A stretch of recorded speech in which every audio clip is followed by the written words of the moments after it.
My wife noticed that I had changed. On our third wedding anniversary, she skipped our candlelight dinner to accompany another man, yet I calmly went home alone, without asking her a single question. On my 24th birthday, she drove away again just because he called her. I didn't get angry either, in fact. I even reminded her to drive safely. But my wife grew increasingly uneasy. On her way home, she texted me asking what gift I wanted. I replied calmly, "You've already given it to me." Confused, she rushed back only to find that the huge villa no longer had any trace of me. And on the dining table lay a divorce agreement, one she had apparently signed at some unknown moment. Today was the very first day the agreement took effect. Chapter 1. George, are you really going to leave Willow behind and go abroad? In the quiet cafe, I put down the spoon in my hand and looked at my friend across from me who wore an expression of shock. My tone was calm. I'm already divorced from her. What? Divorced? Caught off guard by such explosive news, my friend David was utterly shocked. The next second, he began speaking up for me angrily. Willow actually agreed. You treated her so well these 3 years, anyone would have warmed up even if they were a rock. Does she really have no feelings for you at all? I smiled faintly, my eyes flickering. Actually, I didn't even know whether she agreed or not. Half a month ago, when I gave her the divorce agreement, she signed it while answering a phone call. She didn't even listen to what I was saying before rushing off. She never asked about it afterward. Now, I only need to wait another half month to get the divorce certificate, then I'll be free. I was just about to speak when a gentle female voice came from behind us. Are you done talking? We both turned around and saw Willow in a black suit dress, long legs striding toward us. David was still simmering with anger from moments ago and was about to question her. Willow, just now George said you two are div. What brings you here? I placed a calming hand on David's arm, shook my head slightly, cutting the words off at the right moment. She smiled. It looks like it's going to rain later. I came to pick you up on the way. I returned a small smile. After saying goodbye to David, I stood up, grabbed my bag, and left with her. On the way back, the rain pattered softly, while the car remained silent, facing the husband she'd accidentally married back then. Willow parted her lips several times as if trying to start a conversation, but then she remembered she hadn't been home for half a month. After a long silence, she finally seemed to recall something and spoke. George, what was that document you asked me to sign half a month ago? Only now she remembered to ask. Well, she had spent the past half month revolving around Makoto. How could she care about something so trivial? I curled my lips, just about to answer, when her phone rang again. Willow, I drank too much. My head hurts. Can you come pick me up? Hearing that slightly whiny tone from the other end, her long fingers gripping the steering wheel turned pale, and her expression darkened instantly. Makoto, I've told you so many times, I'm married. The other end fell silent for a moment before saying, so what if you're married? Back then, the groom at that wedding was supposed to be me. His careless tone completely infuriated her. In the 3 years we'd been married, I had only ever seen her calm and composed. For the first time, I saw her lose control. She slammed the brakes, the tires screeching loudly against the ground. Then why didn't you show up? The person on the phone went silent. After a moment, his voice came back slightly choked. Sorry. I won't bother you anymore. The call ended quickly, but her expression didn't improve. If anything, it sank even further. Her fingers tapped on the steering wheel. After a long moment, she finally gave in completely and typed out a few words, as if resigned. Send me the address. Seeing the address he sent back, she turned to me with guilt written all over her face. I knew what she was about to say, so I spoke first. Go take care of what you need to. I'll take a cab back. Watching me open the door and raise my umbrella, she ultimately couldn't help feeling bad. She said softly, once I'm done, I'll come back and accompany you. I nodded, standing in the rain, watching her drive away. A swirl of complicated emotions surged in my eyes. This was my 7th year liking Willow. I still remember the moment I fell in love with her at first sight in the dance studio. She was wearing her practice skirt, her graceful figure swaying as she moved. With her talent alone, she won the provincial dance competition and became the shining star that captivated the entire audience. The fanboy beside me shouted excitedly, explaining her background to a newly arrived classmate. From the Design Institute, Willow Liu, a legendary figure at University B. From the well-known Liu family in City A. But unfortunately, in the school belle's heart, there had always been only one person, Makoto, her childhood sweetheart whom she had dated for many years. She would spend extravagant amounts of money to rent out the entire sports field to perform just to celebrate Makoto's birthday. She would swallow her pride and publicly beg him to get back together. All because someone had confessed to her and Makoto,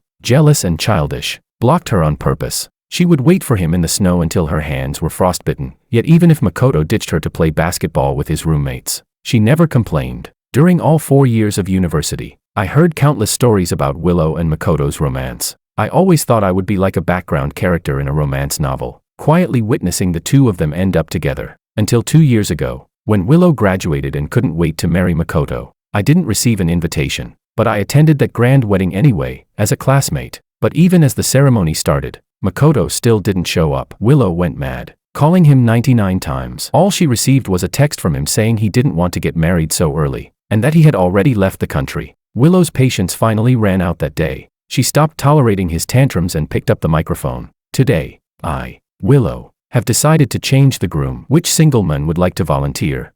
I had always been the quiet, unremarkable one, barely noticeable, but at that moment, my heart pounded wildly. I knew too many people liked Willow, so the instant her words fell, I stood up immediately. That day, I put on an ill-fitting suit and married the girl who couldn't even remember my name. For the next 3 years, the two of us lived respectfully and peacefully as husband and wife, until a little over a month ago, when Makoto returned to the country. Watching Willow resist him, yet still instinctively gravitate toward him, I knew my long dream had finally ended. It was time for me to return this position to who it belonged to fulfill her devoted love, and to completely free myself. In the pouring rain, I sent Willow a message. The document you asked about is in the drawer of your passenger seat. If you want to know what it is, just open it. Chapter 2. It wasn't until half an hour later, after I had already reached home, that Willow finally replied with a single sentence. No need. Since you asked me to sign it, it naturally won't harm me. Which meant, of course, that she wasn't going to read it. Of course not. She was in a rush to pick up the drunk Makoto.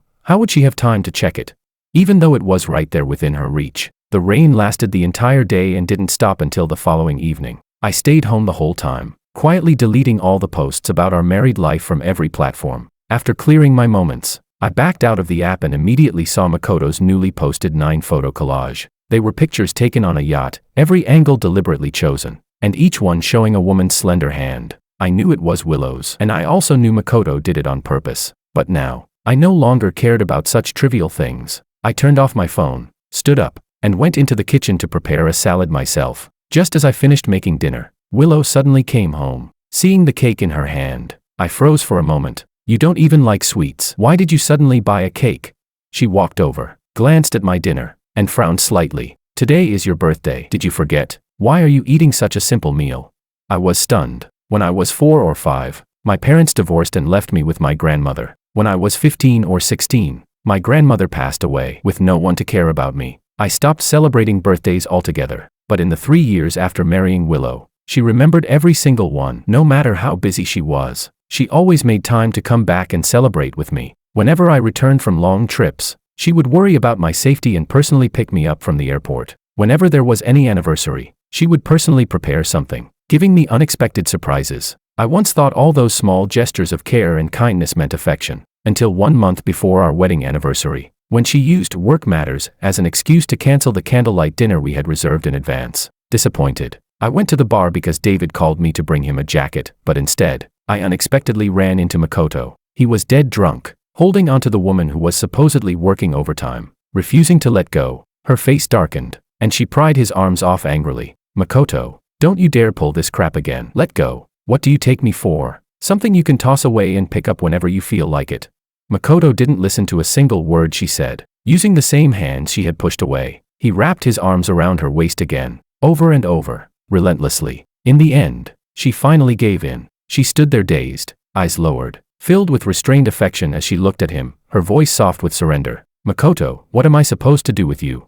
At that moment, the bag in my hand slipped to the ground. Countless images flashed through my mind. The tightly interlaced hand squeezing through a crowd.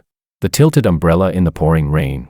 The figure in a graduation gown offering a ring in proposal. Every scene was proof that Willow's heart belonged to Makoto alone. I had witnessed those moments with my own eyes, so I couldn't deny the truth. Not even after 3 years of marriage. Not even though I was her husband. Not even though I had once received a bit of her kindness. None of it changed anything. To be precise, whatever little affection Willow ever showed me was nothing more than what I had stolen during Makoto's temporary absence. I clung to those crumbs of sweetness, thinking I had obtained everything, but in reality, I had never possessed her, not even for a single second. So looking at the 24 on the cake, I felt nothing. I simply bowed slightly out of politeness and said, "Thank you." She lit the candles and smiled gently. "George, we're husband and wife. Don't say thank you like we're strangers. Make a wish." I nodded. I had just started to stand when her phone rang. Seeing the slight tremble in her eyes, I knew exactly who it was, so I sat back down. And just as I expected, a minute later she hung up, and Willow left again. Hearing her car gradually fade into the distance outside the window, I curved my lips into a faint, bitter smile. The room lights were off. The flickering candles cast my lonely shadow onto the wall. I pressed my hands together and made my wish for my 24th birthday. For the new year, George will no longer love Willow. Chapter 3. 3 days later, our class of 21 from the College of Computing had a reunion. I only realized after arriving that Willow was there too. She was surrounded in the center of the group, but the moment she saw me, she immediately walked over and sat beside me. Seeing the two of us sit together, the atmosphere in the private room suddenly became strange. I knew the reason, because of me. In the eyes of our university classmates, I married Willow simply to climb the social ladder, so no one respected me, but I didn't care about their malicious assumptions. I simply sat quietly, keeping my composure. The class monitor arrived late, carrying a big cardboard box, and greeted everyone. Thanks for coming today. First, it's a chance for us to reconnect. Second, our old activity, write a letter to yourself 5 years in the future, just reached its time limit. So let's read them together today.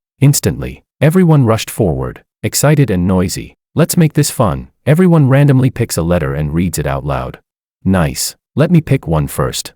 The most energetic guy in class squeezed forward and drew a letter. The people beside him urged impatiently, so he quickly tore it open, cleared his throat, and unfolded the paper. Dear George, 5 years from now, how are you? I'm writing this under the sunlight, and although I don't know where or how you'll be when you read this, I want to convey the feelings I have right now. After the first paragraph, the room fell completely silent. Everyone's eyes moved toward me. Even Willow, who had been playing on her phone, lifted her head and looked at me in surprise. My face, usually expressionless, stiffened instantly as I remembered the contents of that letter. The guy glanced at me mischievously and continued reading. This year, you're 19, a sophomore, and you've fallen for Willow, but she doesn't know. And even if she did, it wouldn't matter, because she already likes someone else. Your secret affection is destined to go nowhere. You might ask me, if the ending is set, why can't you give up? What I want to tell you is this: what I like is her irresistible charm when she moves forward fearlessly in front of thousands. Her unintentional kindness when she picks up my fallen book in the evening breeze.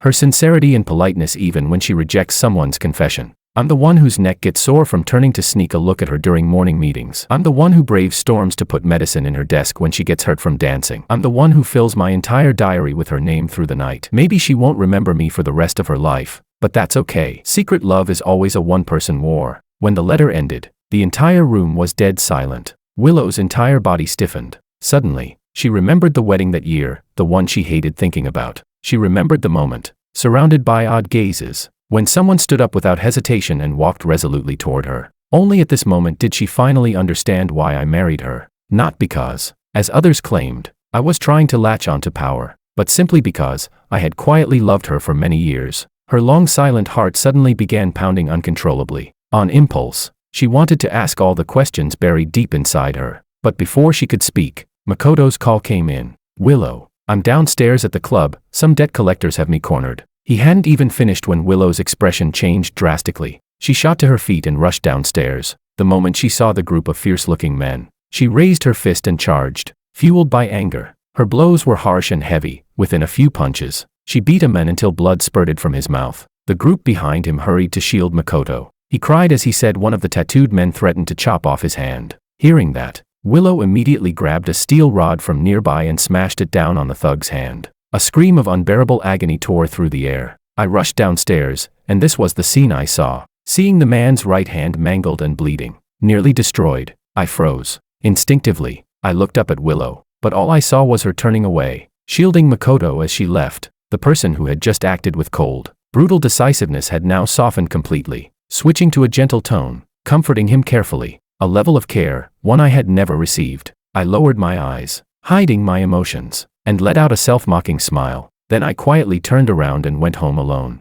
It wasn't until early morning that Willow finally returned. Seeing me sitting silently on the sofa, she suddenly remembered to explain. George, today, they were all classmates. I couldn't just ignore Makoto's situation. I didn't want to expose her excuses. I simply responded softly, and carried my clothes into the bathroom. Half an hour later, when I came out drying my hair, I saw her holding my phone, her expression slightly strange. George, why did you buy a plane ticket? Chapter 4. I froze for a moment, then quickly reacted and took the phone back. I didn't buy anything. It must be one of those airline discount ads. Willow wanted to ask more, but seeing that I didn't wish to continue, she suppressed her curiosity. After all, I had never lied to her, had I?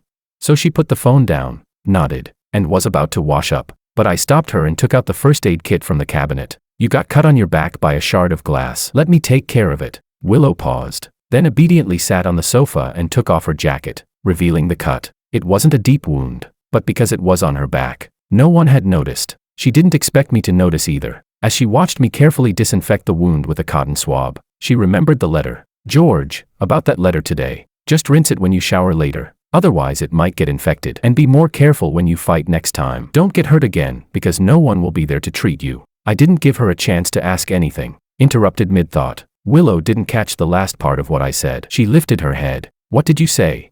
I said nothing. I shook my head, tied the bandage, and walked into the bedroom. By the time I finished drying my hair, Willow had also come out from her shower. She wrapped her arms around my waist and tiptoed, trying to kiss me, but I turned my head away, avoiding the warmth of her lips, my tone indifferent. I'm not feeling well today. I want to rest early. Willow didn't insist. She tucked me in gently and turned off the lights. The next day was a beautiful day. While I was washing up, I heard loud voices downstairs. When I walked out, I saw Makoto arriving with a group of people. Willow leaned against the doorway, frowning, her tone returning to its usual impatience. What are you doing here? Before Makoto could speak, a few of his buddies stepped forward cheerfully. Makoto said you bravely stepped in yesterday, and he's really grateful, so he insisted on coming to thank you in person. Before the words finished, Makoto pulled out a huge bouquet of flowers and an exquisitely wrapped gift as if performing a magic trick. Willow, thank you for helping me yesterday. Just a little token of appreciation. Willow didn't reach for the gifts, but her expression softened. Noticing this, Makoto directly shoved the bouquet into my hands, his tone far from polite. These are Juliet roses, Willow's favorite. Do me a favor and put them in a vase. Hearing this, Willow's brows pinched tightly, her voice laced with coldness. Things you like, don't put my name on them. And George is my husband. Don't treat him like he's your servant. The atmosphere instantly turned icy. Only my expression remained unchanged. I looked down at the beautiful bouquet in my hands, the first time I learned its name. Juliet roses. Ah. Makoto liked them. No wonder she went to great expense cultivating that variety in her greenhouse. But I said nothing. I simply handed the flowers to the housekeeper and instructed.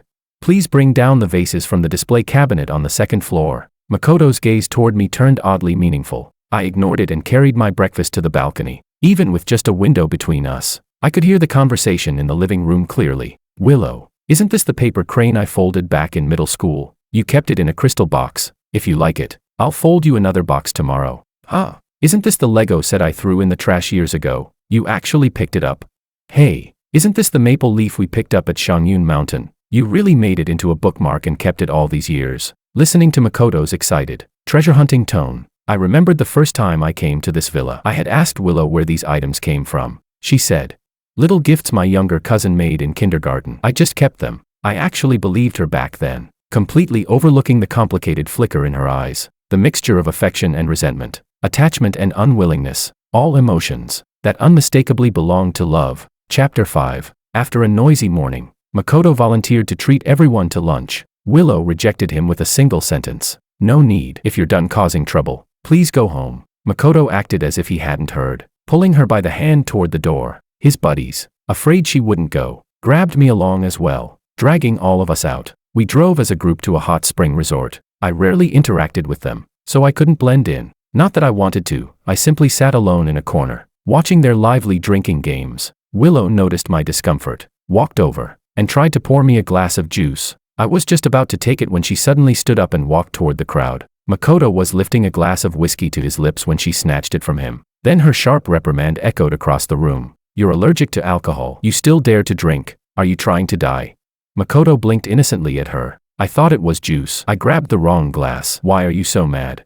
As he spoke, he casually took the juice from my right hand, smiling with curved eyes. Thanks. Willow's fingers tightened involuntarily, but in the end, she said nothing and returned to me, handing over the glass she held. Looking at the uneasy woman before me and the golden liquid in the cup, I didn't reach for it. I picked up my bag and stood up, my voice calm. I don't drink. I'll go soak in the hot spring first. Only then did Willow realize she had mixed up the glasses, her mind entirely on Makoto. She had handed me alcohol thinking it was juice. She wanted to explain, but I walked too fast. She didn't get the chance. The warm water soothed my exhausted nerves. Leaning against the edge, watching the rising steam, I grew sleepy and eventually dozed off. Maybe I had become used to noise, because I didn't hear the knocking from outside. Willow called my name several times with no response. Panic rising, then pushed the door open directly. Seeing me half asleep, her heart skipped a beat. She hurried into the water and held me up. I opened my eyes groggily, and because of the weightlessness, my arm slipped around her shoulders. Steam curled around us, skin touching skin. The atmosphere shifted into something intimate. Willow couldn't help but rise onto her toes. Just as our breaths mingled, footsteps suddenly intruded. Makoto rushed in and froze at the sight. The smile on his face solidified instantly. His lips pressed together tightly, shock and disappointment raw in his expression. He turned and left with clenched fists. Willow stiffened completely. Her first instinct was to set me down and chase after him. She only left behind one sentence. He misunderstood. I'll go explain. Explain. We were legally married. Even if he saw us kissing, what was there to explain? But she was still trapped in the past, still playing the role of Makoto's girlfriend in her mind. So of course she would instinctively want to explain. A person who once let themselves be tamed by love will never break the habit easily. Watching her hurried figure disappearing into the distance, I laughed softly, and then my eyes reddened. I wrapped a blanket around myself, opened the window to breathe, and saw Makoto storming out. He yanked his car door open, only for Willow to grab his arm. Their heated argument drifted clearly to my ears. George was asleep. I was afraid he'd catch a cold. Did you really have to get that angry? Yeah, he's your husband. I have no right to be angry. You should just go back and keep him company. Why bother explaining anything to your ex? Makoto, must you say things like this? What did I say? It's the truth. With that, the two parted unhappily. Makoto, eyes red, shook off her hand and sped away. Willow stood frozen only a few seconds before following in her own car. Watching the dusty, silent road return to emptiness, I quietly turned back into the changing room. By the time I finished dressing and stepped outside, a few of Makoto's frantic friends grabbed me. Brother-in-law, something happened. Willow and the others got into a car accident. Chapter 6. When we rushed to the hospital, we saw Willow waiting outside the operating room. She was soaked in blood from head to toe, cold sweat dripping down her forehead, her eyes filled with panic and helplessness. It was the first time I'd ever seen her looking so disheveled. Makoto's friends crowded around her, asking what had happened. She clutched her hair in remorse, her tone full of endless pain. It's my fault. I shouldn't have said those things and made him angry. I shouldn't have let him leave alone. He sped up because he was upset with me. That's why he crashed. Hearing her take all the blame on herself, my eyelids twitched faintly. If those were just angry words, then what were her real thoughts? Had she been waiting for him to come back this whole time? Waiting to get back together? Maybe. I didn't want to think any deeper. A nurse came out at that moment, her face grave. The patient is experiencing massive bleeding, but the blood bank is running low. Is anyone here type O? We need emergency donors. The men all looked at one another. Every single one of them was type B. Only Willow was type O. She took off her jacket and immediately changed into sterile surgical clothing, following the staff into the operating room. Time passed slowly. Half an hour later, a nurse came out supporting a pale and weak Willow. No one knew how much blood she had donated. She had completely lost her strength and collapsed into my arms, dizzy. But the nurse didn't leave. She asked again. The patient is stabilizing, but we still need 400 cubic centimeters more. Can any of you contact friends with type O blood?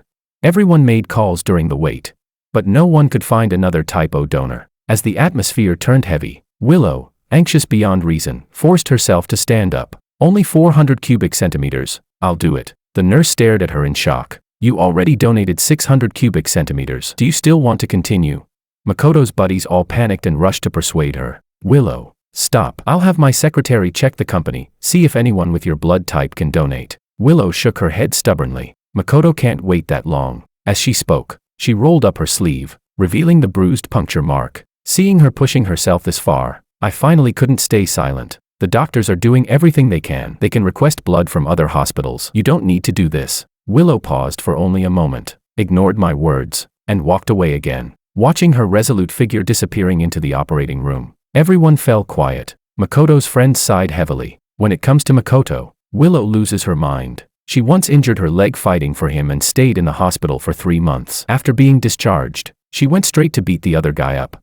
Right. In high school she even skydived from 5,000 meters just to win a limited edition watch he liked. Her equipment malfunctioned mid-air and she almost died. And now she's risking her life to save him again. I actually thought she still had feelings for Makoto and tried to help them reconnect. Damn, what a mess. They kept talking, completely forgetting I was standing right there. Listening to all these stories, I felt a distant clarity wash over me. Only now did I understand how laughable my thought had been on the day of the wedding, thinking I could somehow win over her heart. Love is love, and not loving is simply not loving. From the very beginning, I had made the wrong bet. So now, facing this utter defeat, I could only accept it. No one knew how long had passed before the red light above the operating room finally went out. The doctor pushed out 2 unconscious people. Everyone stiffened with tension and surrounded them. The doctor wiped the sweat off his forehead and looked at Willow, who had fainted. With a sigh, he murmured, "They must be lovers, right? Girls this devoted, you don't see many these days." I stood alone at the back. Under the harsh fluorescent lights, I let out a quiet,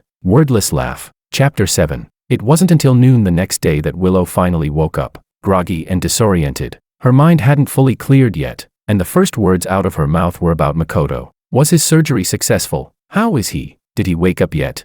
Watching her anxious expression, I, who had stayed up the entire night, could only nod, my voice hoarse. The doctor said there were no complications. He just needs a few months to recover. Hearing that, the weight on her heart finally eased. But she still wasn't reassured. She lifted the blanket and tried to get out of bed to see him with her own eyes. No matter how much I tried to persuade her, she refused to listen. It wasn't until the nurse arrived with her 4-drip that Willow was forced to stop. Even then, when she saw the large bag of medication, her eyes still flickered with worry, her mind entirely on Makoto. After thinking for a while, she spotted the fruit basket on the cabinet and finally found an excuse. "George, I called Makoto's parents yesterday. They took the red-eye flight home and should be at the hospital by now. Help me bring the fruit basket to greet them, and check on Makoto's condition while you're at it." I looked at her for a long time before finally murmuring an okay. Carrying the fruit basket, I left the room. Makoto's ward was just 1 floor above. When I reached the door, I noticed it was slightly open. Through the gap, I saw Makoto holding an unfamiliar woman in his arms, his voice full of sweetness. "Baby, didn't you say you were bringing your parents to meet me? Why did you come alone?" "I wanted to bring them, but you're still recovering. It's not the right time. Once you're discharged, I'll take you home." "All right." Hearing this conversation, my hand tightened around the fruit basket. Makoto was dating someone, to the point of meeting her parents. Just then, the doctor came for rounds and pushed the door open, startling the 2 inside. Makoto looked up and his expression changed instantly when he saw me. "What are you doing here?" I didn't answer. I placed the fruit basket on the floor and turned to leave. Makoto, dragging his not yet healed body, chased after me and grabbed me at the stairway. "You're going back to tell Willow, aren't you?" I turned my head, catching the flash of panic on his face, my tone icy. "You already have a girlfriend. Why are you still clinging to Willow?" Makoto raised an eyebrow. His expression smoothed out, and he regained his arrogance. "Because I want to have both. Play them both. Enjoy their devotion. Isn't it obvious?" I demanded. "Do you really have to trample on her sincerity like this?" Makoto sneered, clearly proud of himself. "Of course, I have what it takes to make them crazy over me. Even someone like Willow, perfect little princess, can't resist." "What? You jealous? If you admit it, maybe I'll even teach you a thing or two." His shamelessness left me speechless. My silence only made him more pleased. His gaze swept over me and landed on the wedding ring on my hand. "You're just someone who picked up the leftovers. What right do you have to lecture me? Let me tell you, the day I didn't show up at the wedding, I never went abroad. I was just drunk and fooling around with 2 girls until dawn. If Willow hadn't been angry with me, you would never have had a chance to be her husband." The anger I had been suppressing for so long erupted completely. I couldn't hold it back. I slapped him. It wasn't even that hard, but he fell backward as if struck by a hammer, tumbling down the stairs. Before I could process what had happened, Willow rushed out of the elevator, pushing me aside. She hurried down the steps and gathered Makoto, bruised and trembling, into her arms. Her gaze toward me carried unmistakable fury. "He didn't offend you. Why did you hit him that hard?"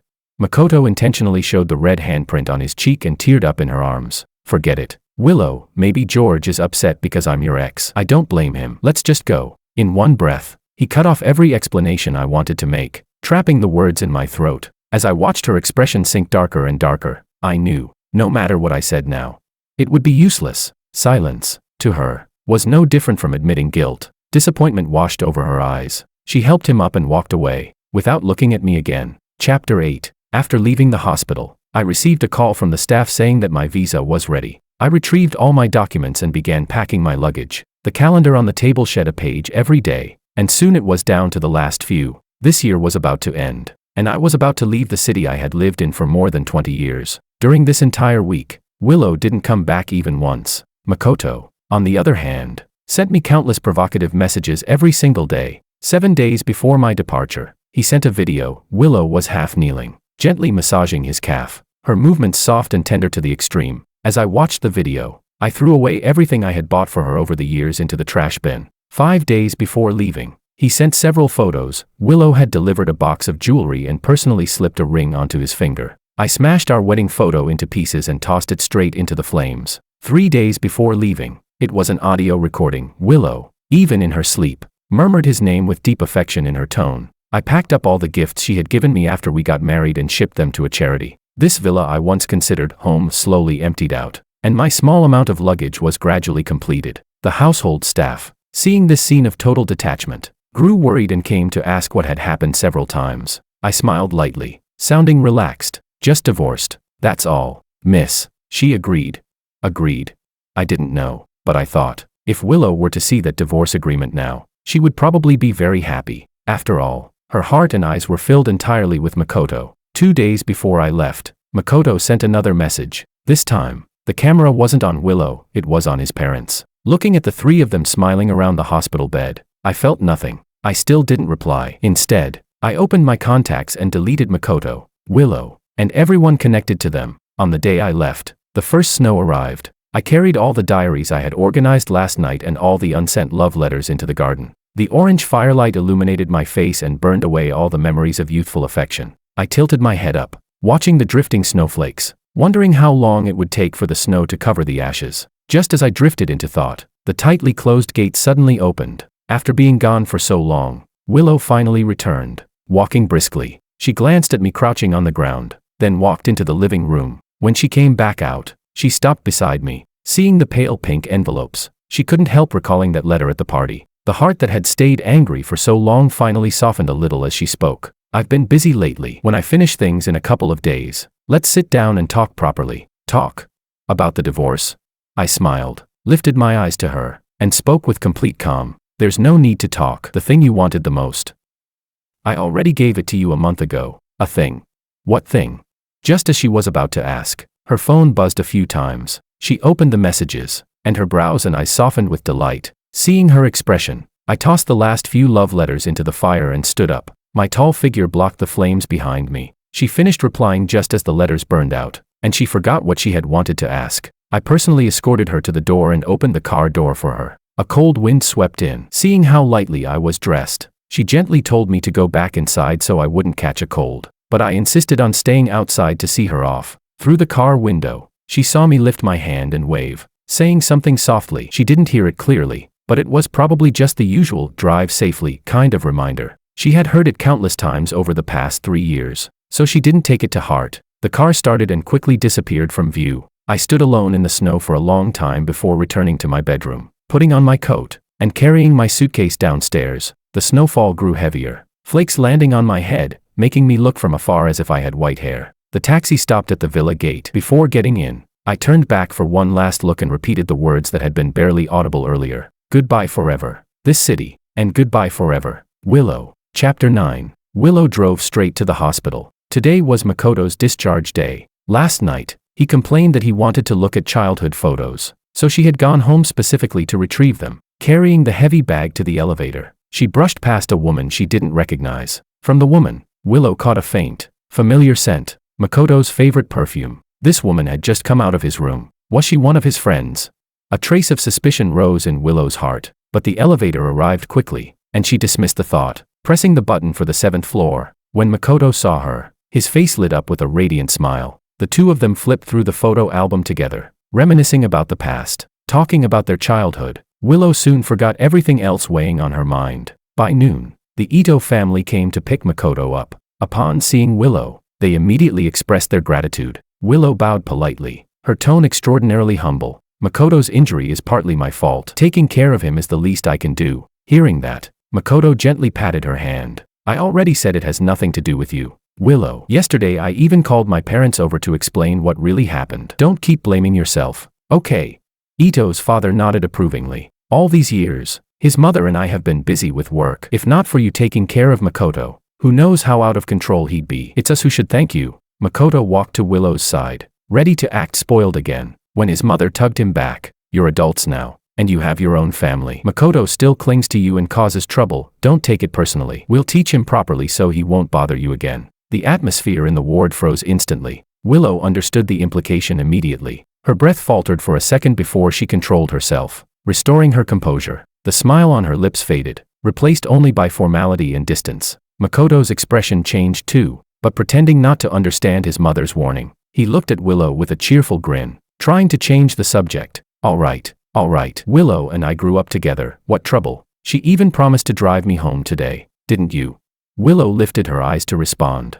But when she met the meaningful looks in the parents' eyes, the words she had prepared shifted. "I did say that, but my secretary just called. There's something at the company I need to handle. Since uncle and aunt are here, I won't intrude." After speaking, she didn't linger any longer and turned to leave the ward. She had barely taken a few steps when Ito's mother called her back, handing her the photo album. "Willow, in the past, it was Makoto who wronged you, but he was young then and didn't understand how rare true devotion is. Don't take it to heart." Looking at the elder who had watched her grow up, seeing the guilt on her face, Willow gently shook her head. "Auntie, I've already let go of the past. I won't hold it against Makoto. Please rest assured." Ito's mother sighed, her eyes filled with regret as she looked at her. "It's Makoto who lacked the blessing, and the two of you simply weren't fated to be husband and wife. I heard from your mother that the man you later married is very filial, very steady, and that your relationship is good. You must cherish him. He's the one truly worth your devotion, the one meant to grow old with you." Chapter 10. Willow understood that Ito's mother meant well.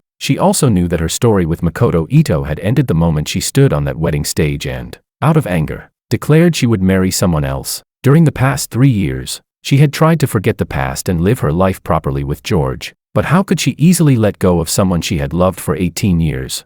So when Makoto returned to the country and came to her again and again, she eventually softened, even if they could no longer be lovers.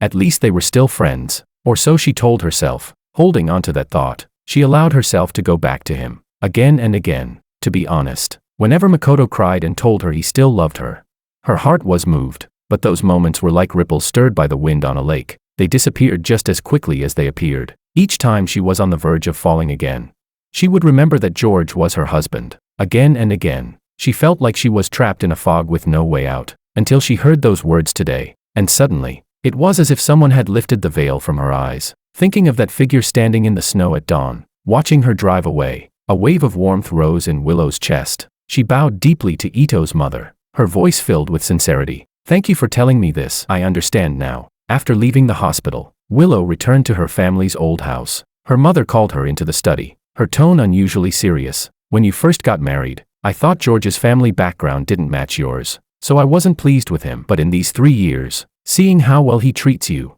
how he keeps the house running so smoothly, and how respectfully he treats us, I gradually let go of my resentment. You're not young anymore. I won't repeat myself. Let the past stay in the past. Stop clinging to what's gone. You're fortunate to have met such a good husband. It's time to settle down and live your life properly. Marriage isn't like romance. It's more like a slow-simmered porridge, patient, steady, lasting. You and George didn't have a strong emotional foundation before marriage, and you were young. Many things need to be talked through in time, or they accumulate into misunderstandings. Do you understand?"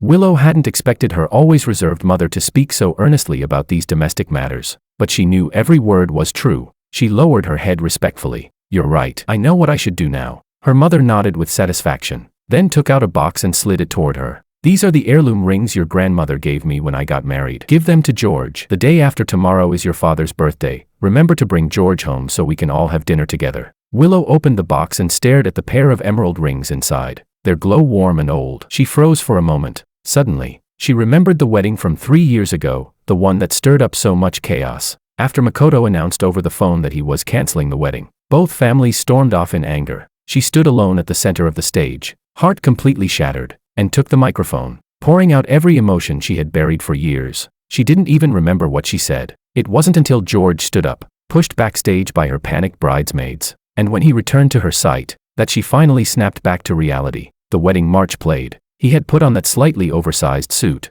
and step by step, he walked toward her with unshakable resolve. Together, they faced the thousands of curious, judgmental eyes below, fearless, steady, never backing away. Perhaps it was his steadiness that moved her. A sliver of courage rose from the ashes of her deadened heart, even though she didn't yet know the name of the man standing beside her. She had already made up her mind to treat well the person who would wear her ring. the one standing beside her for life, to never fail. The hand he extended to her, during the darkest moment of her life. Chapter 11. Willow placed the box containing the rings into the drawer of the passenger seat. Before closing it, she noticed that document inside. She frowned slightly, trying to recall when it had been placed there, but after searching her memory, she still had no clue. She was about to take it out when Makoto's call came in. Willow, my parents left already. My friends want to celebrate my discharge tonight. Are you done with work? Want to come hang out? This time, Willow didn't hesitate. She rejected him directly. Makoto's tone deflated instantly. He was about to act spoiled again when she quickly made up an excuse about having a meeting. After hanging up, she pushed the drawer shut and drove home. The villa, once lively, felt unusually quiet today. Willow looked around and found that many things were missing. The book he left on the coffee table months ago. The glass on the dining table. The throw pillow on the sofa. All insignificant little things George had bought. Before, she never noticed them, but today, for some reason, she immediately sensed something was wrong. She called the housekeeper over. Why are there so many things missing in the house? Sir threw them away. The elderly housekeeper replied respectfully. Then, seeing the look on Willow's face, he hesitated before continuing. Miss, are you really going to diver? Willow, with this heavy snow, I knew you'd definitely be home. How long has it been since you've hung out with your friends? Come on, let's go drink. A few of her close girlfriends burst through the door, linking arms with her and dragging her out before she could say anything. The unfinished word, divorce, was swallowed by the noise. Although they said they were there to drink, they knew Willow couldn't handle alcohol, so they only gave her cups of warm water. Watching the group playing games, Willow took a couple of sips, then pulled out her phone and typed a message to George. Did you go out today? Where did you go? When will you be back? Send me the address, I'll pick you up later. The roads are slippery in the snow. Be careful, don't fall. Before she could hit send, her friend, who had just gotten off a call, suddenly changed expression. She grabbed Willow by the arm and shouted urgently to the others at the table. Let's go. We're changing places, something big just happened. Everyone stared at her, confused by her abrupt words. Chapter 12. Hearing the noisy commotion inside, everyone instantly grew excited and squeezed onto the bus together. All the way there, everyone kept asking where they were going, but she didn't say a single word, only shot occasional glances at Willow. The destination was a bar they had never been to before. Right before getting off, that close friend pushed Willow to the very front and then said a few strange, cryptic things. Willow, I've been hearing rumors for a while. I only held it back until it was absolutely confirmed. If you see something later, don't blame me. I'm really doing this for your own good. A group of girls who had grown up together, hearing her speak in such a serious tone made the smile on Willow's face slowly fade. She looked at the door right in front of her, hesitated, and then lifted her hand. When the door swung open, the scene inside the bar was revealed without obstruction. In the dazzling hall of flashing lights and swirling colors, everyone was immersed in the deafening DJ music. A white spotlight shone down, illuminating a couple passionately making out on the center stage as clear as day. Even from a distance, Willow recognized Makoto instantly. He was holding a flamboyant, seductive beauty. The woman's cheeks flushed unnaturally red, while his hands roamed over her back without pause. He looked nothing like the playful, capricious rich young master he usually was. They were like two completely different people. For a moment, the 7 or 8 people standing at the entrance fell into silence. Contrasting with their silence was the rising, feverish sound of people cheering inside the hall. Damn, he just got out of the hospital and he's already going this wild. They've been kissing for half an hour, aren't they gonna run out of breath? What's wrong with a couple kissing if their relationship is hot? You jealous or what? Actually, Makoto's been dating this girlfriend for like half a year, right? Still not tired of her. You think this one will last longer, maybe longer than Willow? Don't bother guessing Makoto's thoughts. He's just fooling around. Look at Willow, he dumped her for 3 years, and now that he's in the mood again, he toys with her like teasing a dog. Hearing Makoto's friends run their mouths so shamelessly, the girls' tempers shot up instantly. They couldn't swallow the insult. Pushing through the crowd, they stormed in. One went to shut off the music, one turned on the lights, and the rest jumped directly onto the stage, surrounding the two people who were still kissing as if nothing else existed. The sudden disruption shattered the lively atmosphere. Makoto snapped back to his senses and saw the unexpected intruders. His expression darkened immediately. He scanned the area, and when he didn't see Willow, he exhaled slightly in relief and glared at the group with a cold face. How did you even know about this place? I didn't invite you. What are you doing here? Still furious, the girls snapped back without hesitation. It's just a bar, you can come but we can't. Since when do we need your invitation? What? You're here dating your new girlfriend and afraid we'll see and go tell on you? Makoto didn't want to lose face in front of his friends and girlfriend. So irritation flared up and he retorted sharply. Afraid? Why would I be afraid? I'm just dating someone, why should I care if Willow knows? She's a married woman. Is she supposed to interfere with her ex-boyfriend's dating life?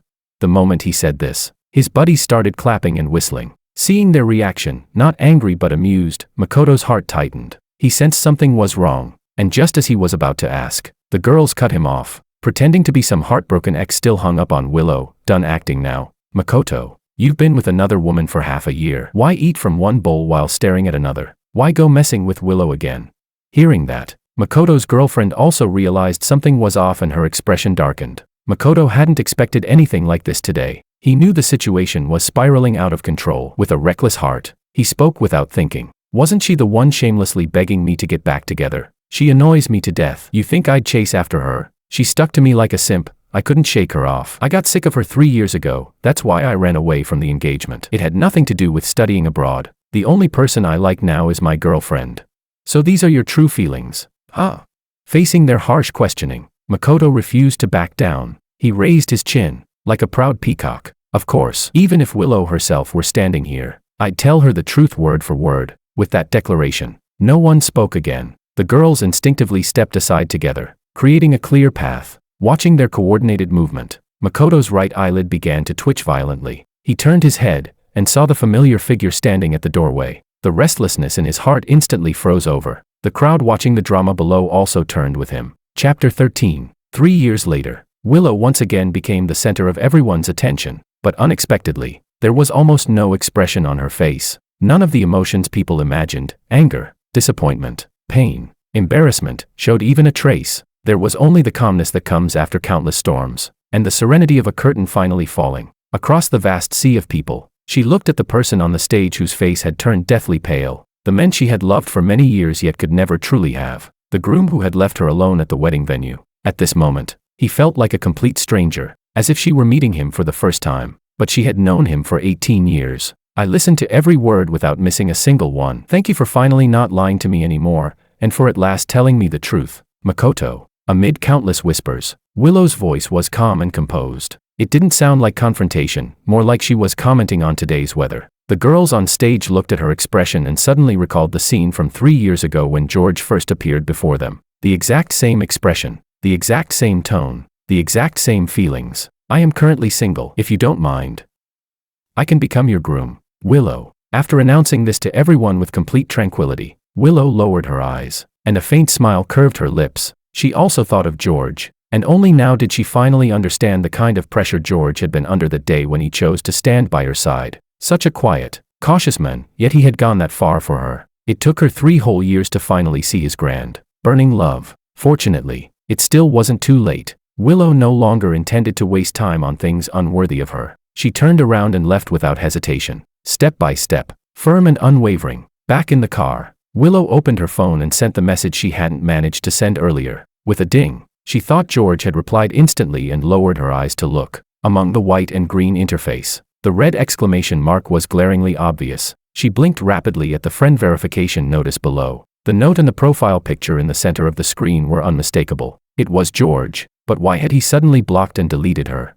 Willow couldn't understand. She sent several more messages, they all showed she was blocked. Her heart, previously calm as still water, rippled with countless waves. Rationality told her something must have happened, but her emotions desperately tried to smother that rationality, grasping at any other explanation just to soothe her. He had still seen her off this morning like always. His complexion looked normal. He even waved goodbye. Maybe he just tapped the wrong button.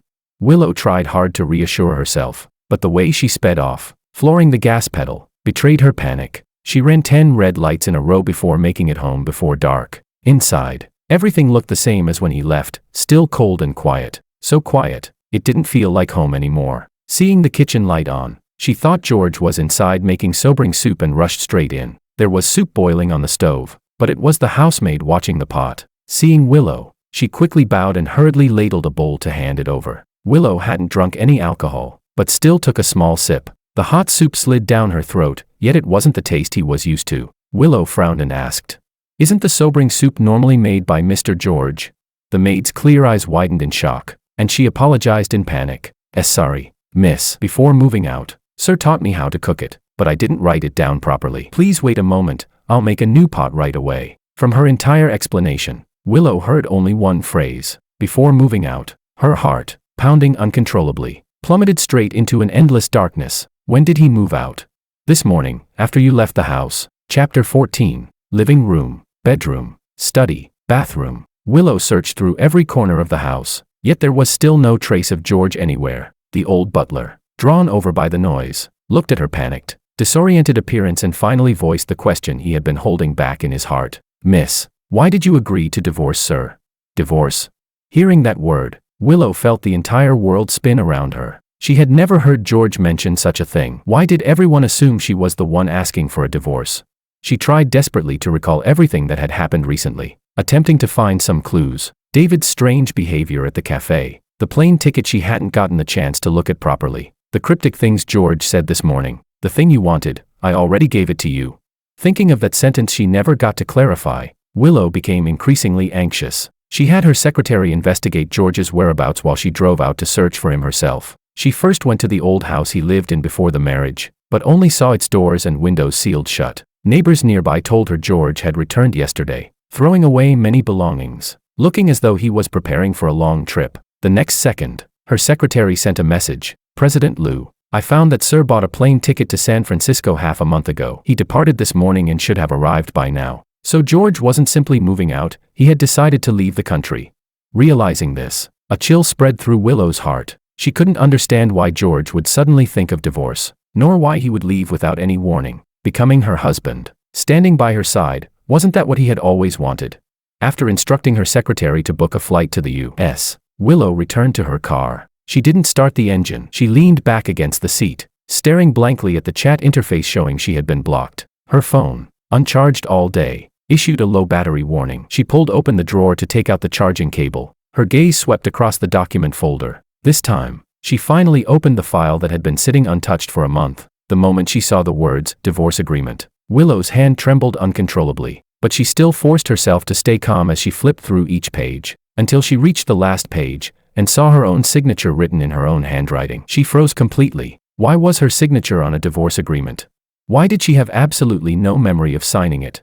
Willow's mind raced, trying to connect all the details she had ignored or forgotten. The one who drafted the agreement was George, and the only time he had asked her to sign something was a month ago. At dusk, he told her he had a gift for her. She hadn't had time to look at it, signed it, and left. George had placed the agreement in her car afterward, reminding her many times to check it. For an entire month, the agreement had already been in effect, but she had never opened it, not even once. The thin stack of papers, barely a dozen pages, felt unbearably heavy in Willow's hands. At this moment, she finally understood why George left. She sensed the wavering in his heart throughout their marriage. He thought she would return to Makoto and divorce him, so he chose to leave first. And the gift he had given her was this divorce agreement. He had decided to give her freedom, to fulfill the infatuation she had been unable to let go of for so many years. Chapter 15. When the plane landed in San Francisco, it was just afternoon there. Outside the arrival gate, I saw a teacher I hadn't met for a long time, Anna. Back in my senior year, she resigned from University B and began her own entrepreneurial journey. After 3 years of hard work,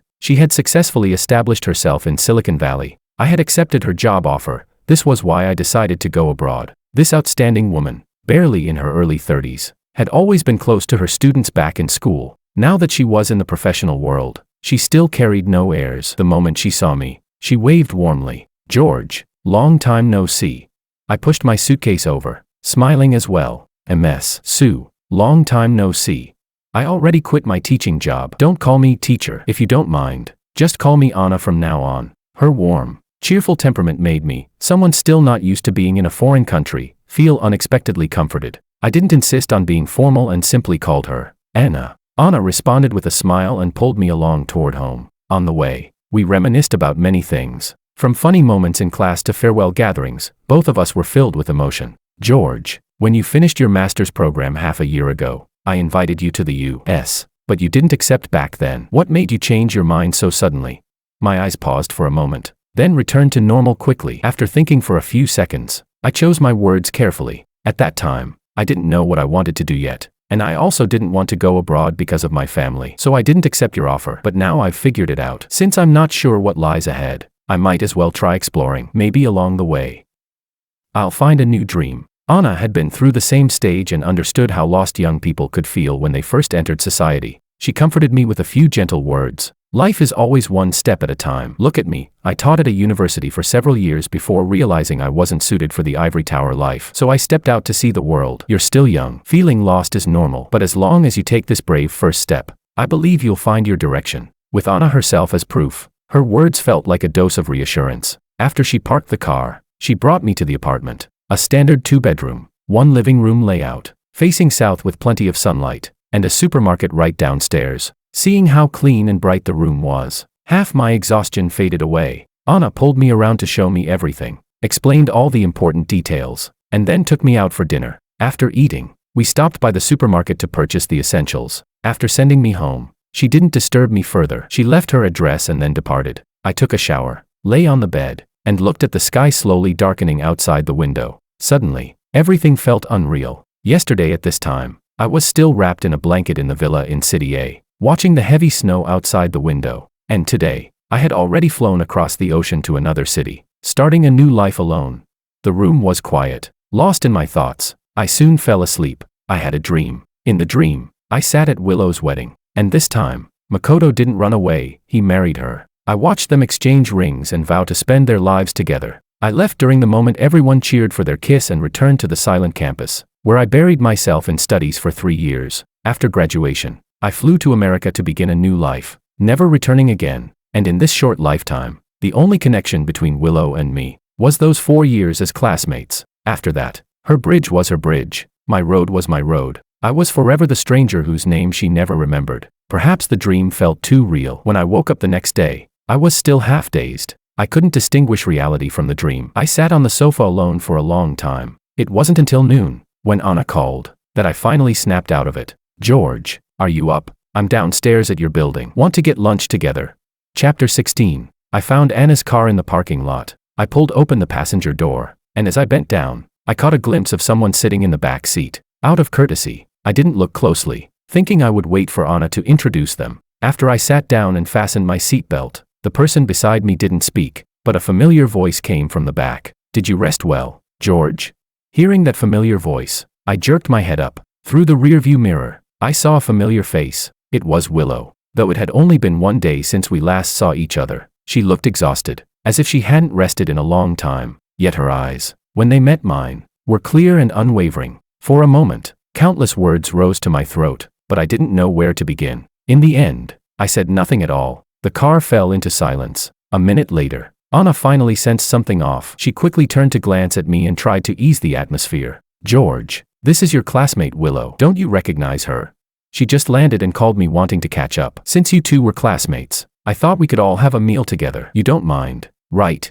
Of course I minded, but in front of Anna, who had no idea what was going on between us, I had to stay composed. So I forced a casual smile and replied, Anna, whatever you arrange is fine. I'm just a bit dizzy from the jet lag. Anna nodded with a laugh, telling me to take it easy, and then turned her attention to Willow in the back. Willow, are you okay? Do you want to go back and rest first? We can meet later. Willow hadn't slept for almost 30 hours, but she knew now was not the time to rest. So she shook her head lightly. No need. Then let's eat first. I already made a reservation. Funny, you two barely interacted back in school, and yet you ended up running into each other again in San Francisco after graduation. Running into each other.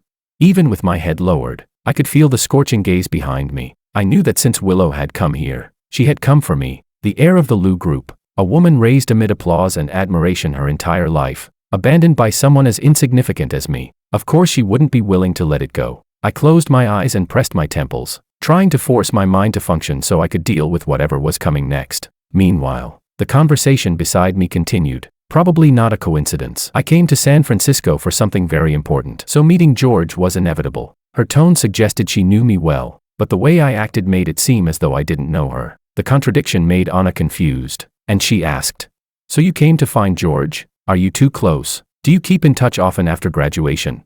Not particularly, I answered before she could. Hearing that word, Willow's gaze darkened slightly, and she pressed her lips together. Well, you were still classmates for 4 years. Your relationship might be average now, but if you stay in touch more, you'll naturally get closer. By the way, Willow, did you come to the US for work? Are you alone? Didn't your family come with you? I heard you got married. Your husband's also someone from your class, right?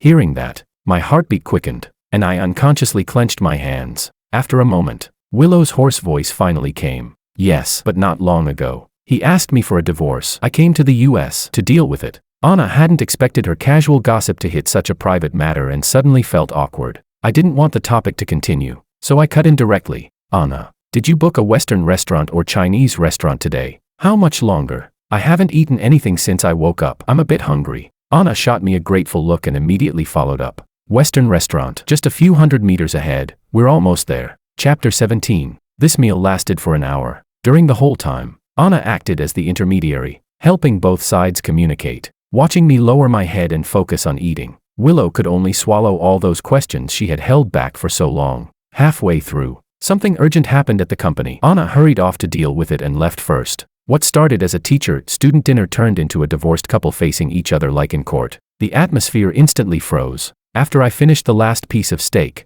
Willow handed me a napkin at the right moment. I didn't take it. Instead, I stood up, pulled out a new one, my tone calm but straight to the point. Whatever you want to say it clearly now. Willow's outstretched hand paused. She met my gaze. Although we had only been apart for one day, the person in front of her felt completely different from the gentle, polite husband in her memory. She didn't know whether I had changed, or whether she had never truly seen the real me. Thinking back carefully, in our 3 years of marriage, except for those intimate moments in bed, she had rarely looked at my face, and rarely noticed any change in my emotions. I was like a still lake, no wind, no waves, standing quietly where she could see me whenever she turned around. Over time, she slowly forgot where this lake came from, or why it stayed there without moving forward. Just when she had grown used to it, the lake suddenly began to flow, unstoppably, toward a distant place she could no longer reach. She barely managed to catch up, only to be startled to find that the lake wasn't as calm as she had always imagined. Nor would it stay in one place forever for her selfish desires. Everything she had perceived before was nothing but her own self-imposed illusion. Facing this brand new version of me, someone she had never truly met, Willow found herself at a loss. But she knew that the reason I wanted a divorce must be connected to her. So from the very beginning of this negotiation, she sincerely expressed her apology. George, I'm sorry. In the past 3 years, I failed to fulfill my duties as a wife. I didn't give you a proper family atmosphere, and I ignored all your efforts. I'm truly sorry. I knew every word she said at this moment was genuine, but I wasn't moved by these belated apologies. I understood that from the very beginning. She and I were a mistake, something that was never going to end well. Expecting someone who doesn't love you at all to build a family with you and spend their whole life devoted to you. That was an impossible fantasy to begin with. Not to mention, she had never let go of someone else from start to finish. The reason I brought up divorce was simply because I had finally realized how childish and laughable I had been 3 years ago, and I just wanted to correct the path I had taken. It had nothing to do with responsibility, nothing to do with atmosphere, nothing to do with effort. So I only told her one thing.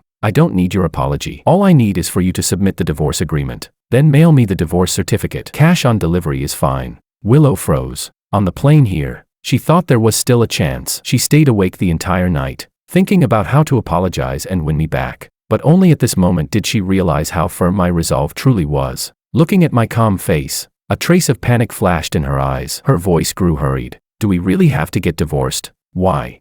I looked straight at her, speaking clearly and decisively. I married you because I liked you. I'm divorcing you because I don't like you anymore. That's all. Chapter 18. After leaving the restaurant, I didn't go home right away. I went to Anna's company instead. Seeing me arrive alone, a trace of surprise flashed across her face. Where's Willow?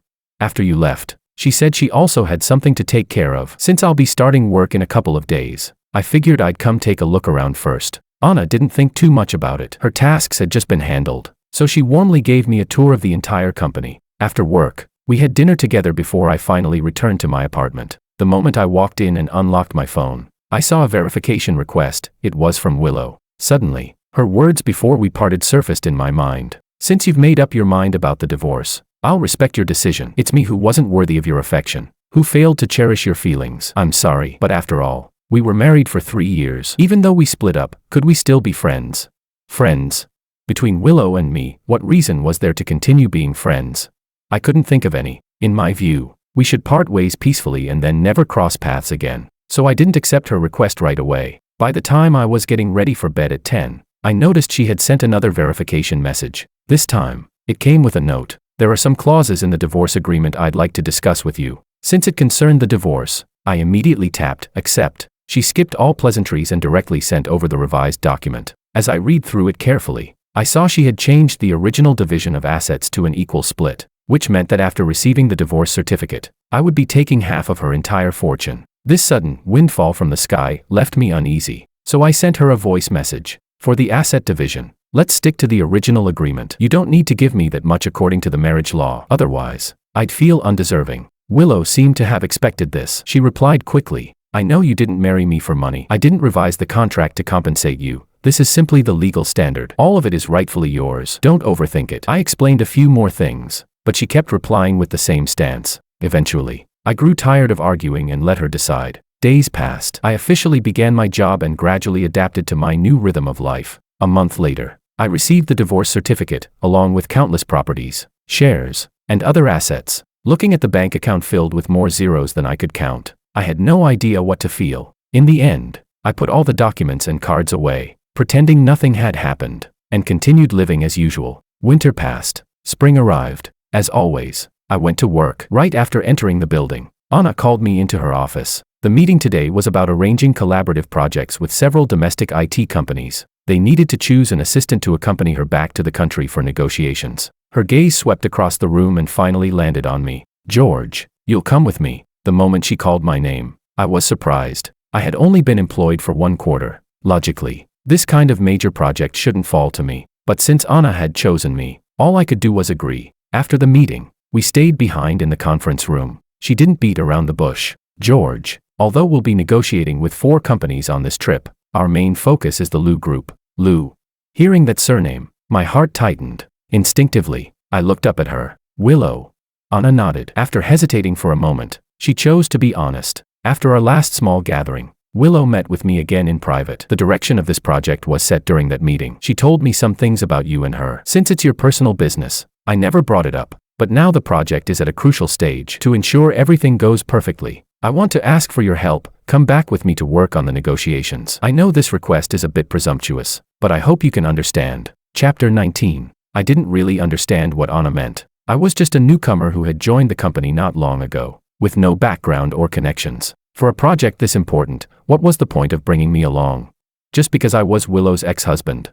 That was the only explanation I could come up with. But Willow didn't like me. Our divorce had been clean and decisive, and afterward she hadn't contacted me again. Why would Anna think Willow would compromise because of me? To avoid unnecessary misunderstandings, I spoke honestly. Anna, I didn't tell you before because I was already divorced, and I felt it wasn't important, but this project is a big deal. So I'll be blunt. Willow and I were basically a fleeting marriage. She didn't love me, and we didn't have much of a relationship. The divorce was peaceful. As far as I know, she's sentimental, but when it comes to major decisions, she sticks to her principles. If you think taking me along will increase the chances of getting this collaboration, then I'm afraid I might have to disappoint you. Hearing one of the people involved describing his own marriage like this, Anna found it strangely fascinating. She gestured for me to sit and couldn't help asking a question. Are you sure Willow doesn't have any feelings for you?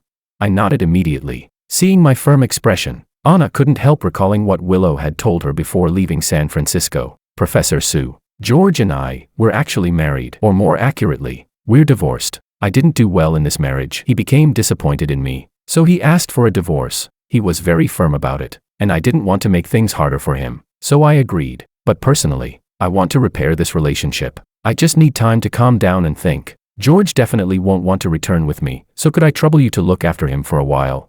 As a gesture of thanks, I'm willing to discuss the RO project with you. Even though a long time had passed, Anna could still clearly remember Willow, the discouraged expression on her face, and the sincerity in her voice. It was hard to believe that someone like Willow would hand over a project countless companies in the IT field had been fighting for, just because of an ex-husband she supposedly didn't care about. But since Willow had said there were issues between the two of us, Anna didn't pry further. She simply asked for my final opinion. As for the project, I'm here, so you don't need to worry. The reason I want to take you along, part of it is personal, and part of it is to train you. Just treat it as a normal business trip. Follow the procedures and do your part. Is that okay?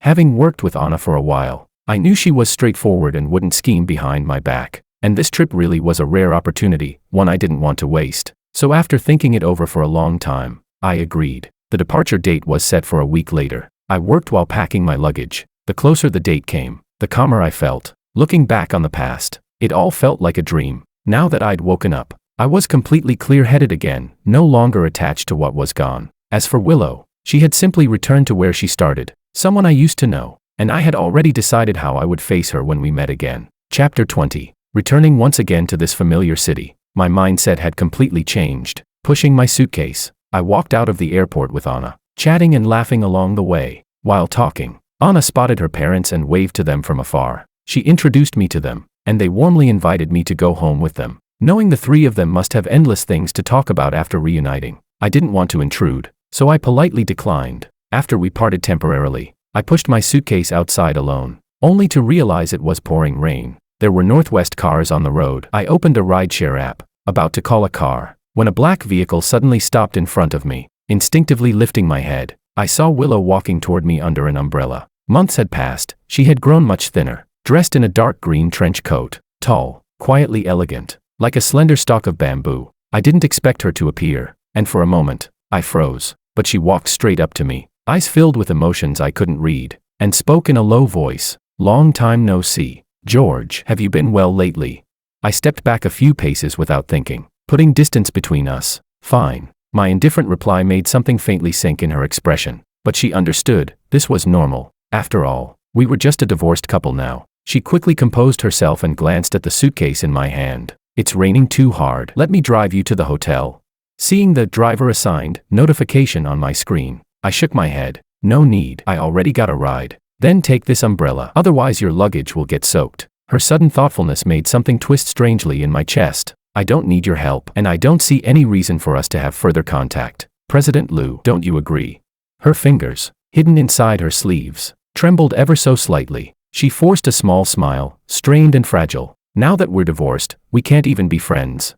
I put my phone away, took out my own umbrella, and looked toward the approaching car. Before the divorce, we were only former classmates. After the divorce, it can stay that way. You and I come from different worlds. There's no need to pretend we're friends. Every word was clean, sharp, and emotionless. This time, she was the one who froze. She watched as the driver loaded my suitcase into the trunk, watched me open the car door, watched me close the umbrella, and it felt like something was slipping further and further away from her grasp. Just as I was about to shut the door, she suddenly stepped forward and grabbed it. Amid the pounding rain, her voice rang out clear and resolute. "I don't believe we're from different worlds. George, you may have heard countless people whispering about your background, questioning your decision to marry me, but I want you to know, I have never looked down on you. Not once did I think you were unworthy of standing beside me. You simply accepted what you had and bravely pursued what you loved. There is no reason for you to belittle yourself." After living alone for nearly 10 years, it was the first time anyone had ever said something like that to me. I turned my head toward her, the corner of my lips lifting slightly, rarely. "Thank you." Chapter 21. After settling my luggage in the hotel, the rain had stopped. Carrying my bag,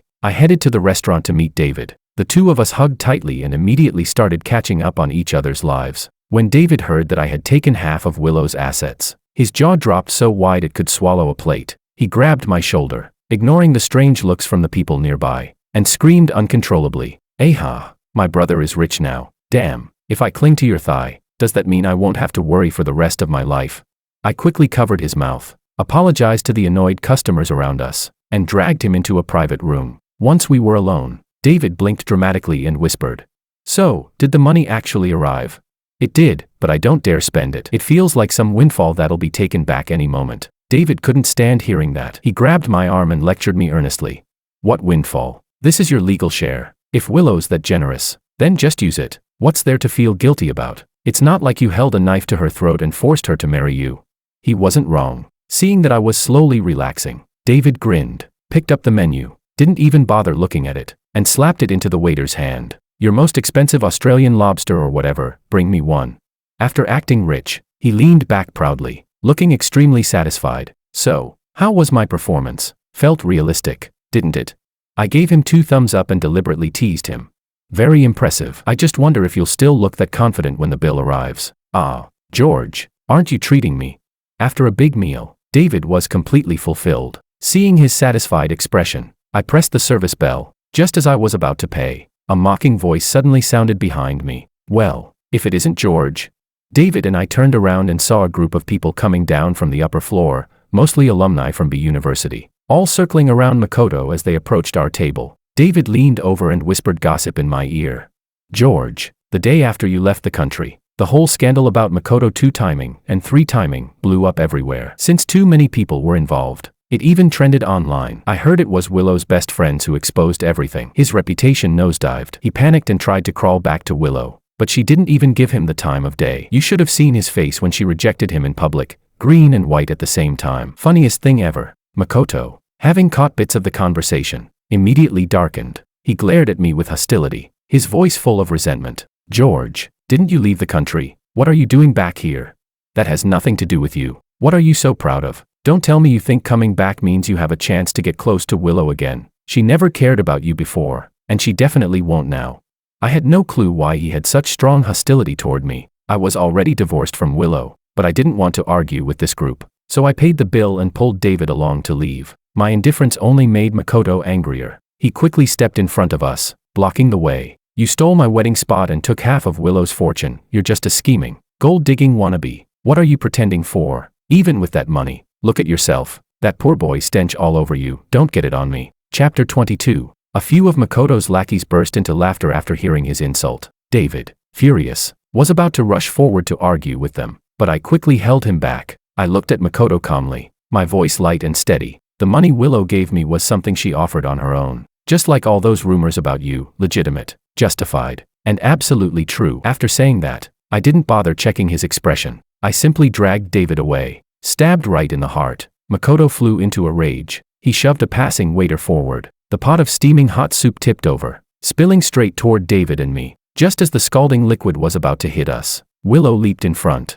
The burning soup splashed across her entire left hand. The exposed skin blistered instantly, dozens of bubbles rising all at once, and her face went pale in seconds. Makoto hadn't expected her to show up at all. He panicked, rushing forward to check her injury, but Willow held back the agony with sheer willpower. Teeth clenched, and looked at him with eyes colder than ice. Out of respect for Uncle Ito and Aunt Ito, I've never confronted you for what you did, but if you continue acting like this, I don't mind teaching you a lesson. Makoto tried to explain, but she didn't give him the chance. She took David and me, both shocked and worried, and strode out. The cold night wind sobered me up, seeing the burn on her arm. I grabbed the car keys from her pocket without a word. We rushed to the hospital. The nurse gasped at the sight of the wound and immediately called for the doctor. It was late, and David had work the next day. It took quite a while for me to coax him into leaving. Soon, only the two of us remained in the emergency room. Willow endured the pain silently. I turned around, took 2 tissues, and gently wiped the sweat threatening to drip from her forehead. She lifted her eyes,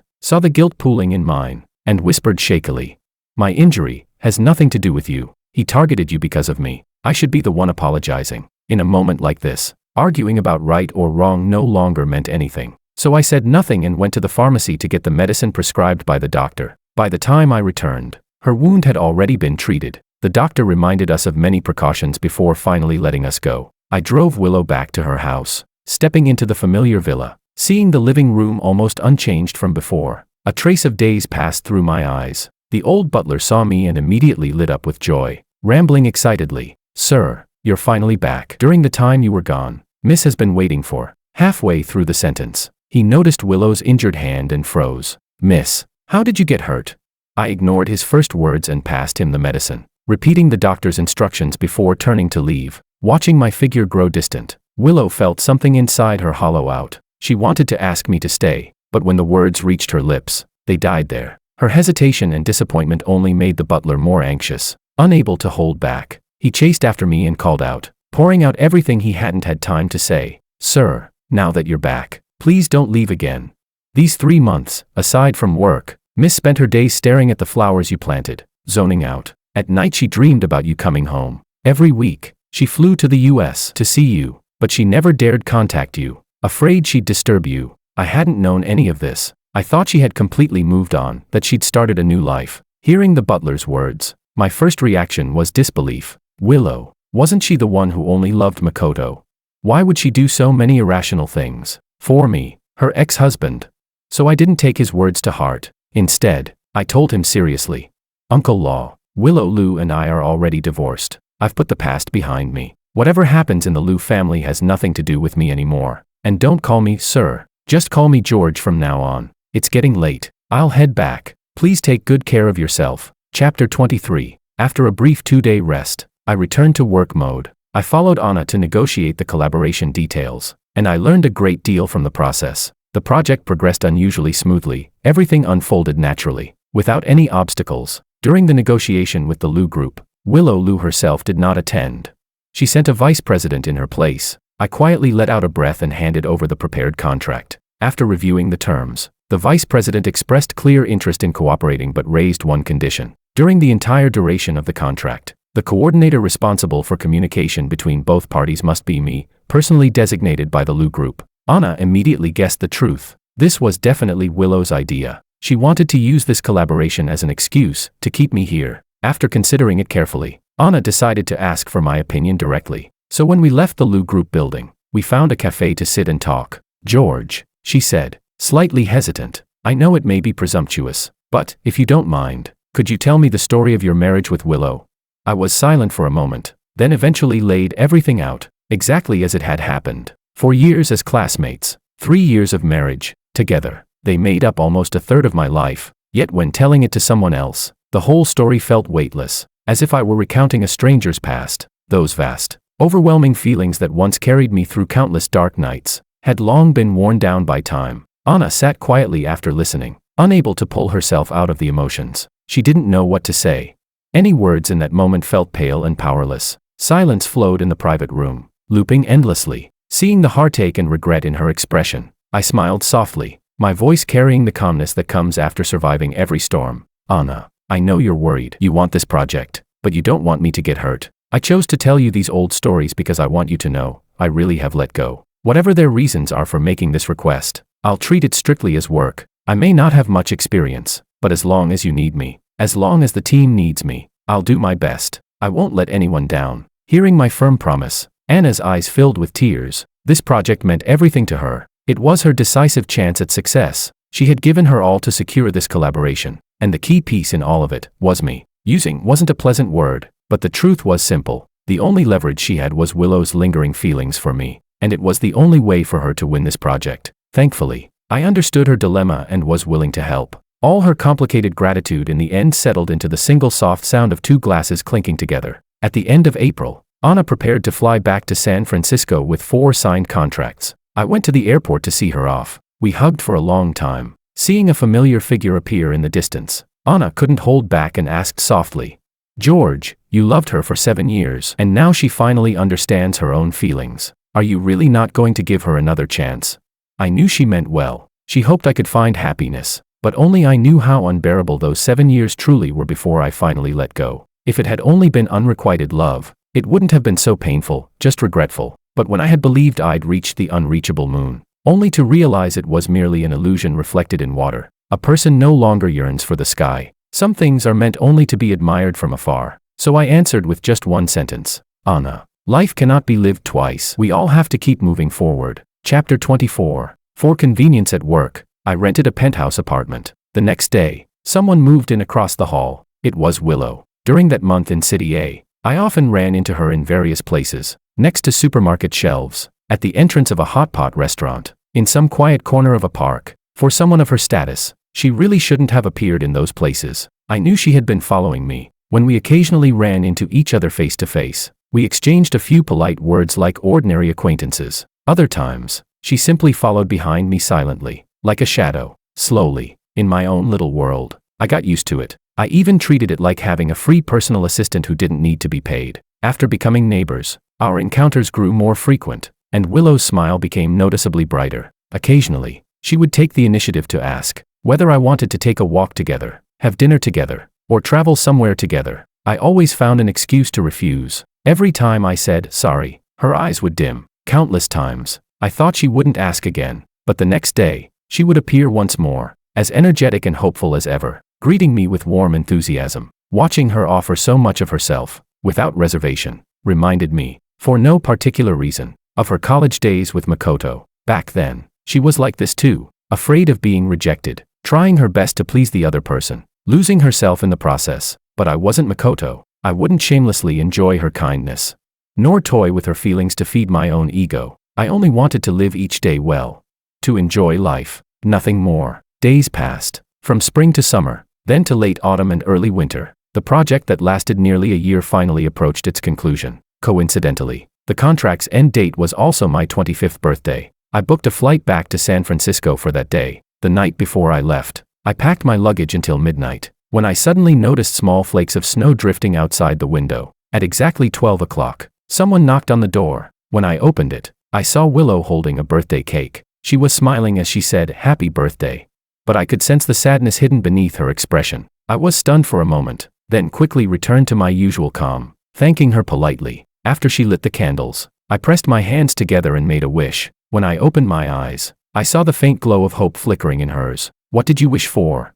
"The same as last year." The conversation ended abruptly. Willow suddenly remembered what had happened on my birthday last year, and the smile on her lips slowly turned bittersweet. I lowered my gaze to avoid her eyes. The atmosphere froze. After a long silence, Willow asked a strange question. "George, the day you left last year, when you sent me out of the house, what did you say?" I didn't hear it clearly. What was it? I honestly couldn't remember. Those cold, heavy memories, the ones I didn't want to revisit, had already been blurred and washed away by time. What I remembered vividly were only the warm, bright pieces of life, the moments that brought me comfort just by recalling them. And as a new year of my life arrived, all I hoped for was that the people I would meet, and the things that were yet to come, could end well. So I casually made up 2 simple lines and offered them as my answer. "Wishing you happiness, and wishing myself happiness too." Chapter 25. When I woke up, the world outside the window had turned into a field of white ice and snow. It was still snowing. As I went downstairs, I saw Willow waiting by the roadside. She walked over, trying to take my suitcase, her tone carrying a mix of emotions I couldn't quite decipher. "It's hard to catch a taxi in this weather. Let me drive you to the airport." This time, I didn't refuse. I could sense she still had things she wanted to say. And this time when I left, there truly wouldn't be a return date. Some things needed to be given a proper ending. After the car started, she drove very slowly. Whether it was because of the slippery roads or her doing it on purpose, I couldn't tell, but we had plenty of time. So I said nothing and simply watched the snowy scenery pass by outside the window. Minutes slipped by. Eventually, the silence became unbearable for Willow. She wanted to speak, to steady her panicked heart, to move me enough to stay. "George, do you remember the Christmas of our 2nd year of marriage? It snowed really heavily that year too. My mother's health wasn't good, and you took me to the temple to pray for her. I drew a marriage lot. It said, 'May you earn the heart of the one you love.'" Hearing her speak, I also remembered that day. After she drew the lot, the fortune teller looked at the two of us and said something strange. "Some love is destined. Some love is destined to become suffering. If one understands that early, it becomes a blessing." Back then, I didn't understand. I even thought he was speaking about me, and I worried about it for a long time, because at that time, I truly wanted to spend my whole life with her. But looking back now, she was the one who drew the lot. Those words weren't meant for me, and the person she'd prayed to grow old with was never me in the first place, was it? Thinking of this, I let out a small laugh. "I don't really remember." Willow froze for a few seconds, then quickly searched for a new topic. Most of it was about the small, mundane moments of our married life. Many of them I had already forgotten, but she remembered each one vividly. I didn't know that over the past year, she had revisited those memories again and again, so many times that every detail was etched into her mind. She was trying to use those warm fragments of the past to move me, but there was no expression on my face. No hint that I missed any of it. Without realizing it, the car had already reached the airport. I picked up my suitcase and was about to leave when Willow called out to me from behind. She handed me a small box, her eyes full of hope. When I opened it, I saw a pair of rings. I recognized them. They belonged to Mr. and Mrs. Liu, the Liu family's heirlooms. Why was she giving me these? If this is a parting gift, it's much too valuable. I can't accept it. After being rejected again, Willow's smile nearly collapsed. Her throat tightened, and a trace of urgency flashed across her face. "Please take them. It's my wish, and my mother's as well." I shook my head lightly, my tone calm. "I know what this gift represents. That's exactly why I won't accept it. I've told you many times. The story has ended. Let's return to the places we originally stood." Each word struck her like a blade. She stood there in the snow, watching helplessly as I slowly walked away. Step by step, I never looked back. Only the snowflakes falling gently onto my head arrived as promised. They offered me that white hair till old age she longed for but could never have.